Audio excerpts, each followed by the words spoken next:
Assalamualaikum warahmatullahi wabarakatuh. Menurut Van RD, pripih ditempatkan pada 3 tempat, yaitu bagian kaki Meru, kemudian bilik Meru, dan puncak Meru. Nah, kalau ditempatkan pada kaki candi, biasanya ditanam di bawah tanah. Jadi mirip seperti pada kasus candi di Jawa, pripih diletakkan pada sumur atau perigi candi. Nah, di dalam pripih tadi memang ada unsur-unsur kedewaan, ya, yang diharapkan dari situ kemudian menjelmakan kedewaannya itu nanti di dalam bilik.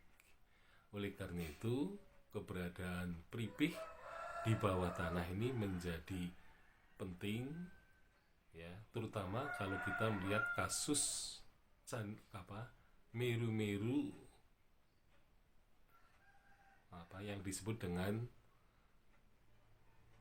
Meru-Meru di perumahan atau di rumah-rumah, atau yang dikatakan Meru Pamerajan. Ya, di sana biasanya perigi itu memang ditanam di bawah tanah, atau bisa juga diletakkan pada halaman tertentu dari kuil atau dari pura itu. Nah, di sini sebenarnya tujuannya agar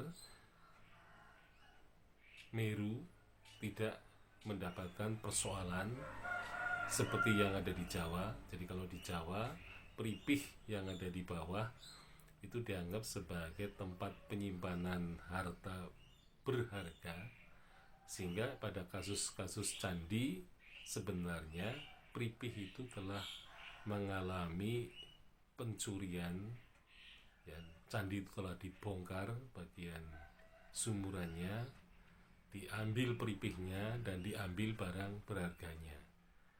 Nah, sehingga di dalam Meru tidak terjadi seperti itu karena tempatnya agak tersembunyi, ya. Jadi kalau ditempatkan di halaman Meru, maka kemungkinan besar orang tidak akan merusak bangunan Meru jika ada orang yang berniat untuk mengambil benda berharga seperti kepingan logam tadi, atau juga uang gitu ya. Nah, jadi memang penempatan pripih di bawah tanah atau di kaki candi, jadi ada 2 kemungkinan, bisa di kaki candi, ya, kemudian bisa juga di halaman, ya, tanah di halaman Meru itu untuk menyimpan pripih. Jadi pripihnya itu ada dari bagian bawah, dan nanti juga dilanjutkan ada yang di tengah atau di bilik gitu. Jadi memang hanya kasus Jawa yang kita peroleh gitu ya, hanya ada 1 pripih saja. Nah, tapi di Bali ada 3 pripih, ya, tetapi arca tidak menjadi sepenting yang ada di Jawa, karena arca perwujudan ini dianggap sebagai gambaran mengenai dewa yang telah bersatu dengan raja yang telah dicandikan itu, sehingga wajahnya dibuat seperti wajah raja yang telah wafat. Sedangkan secara fisik tubuhnya ini digambarkan seperti dewa-dewa.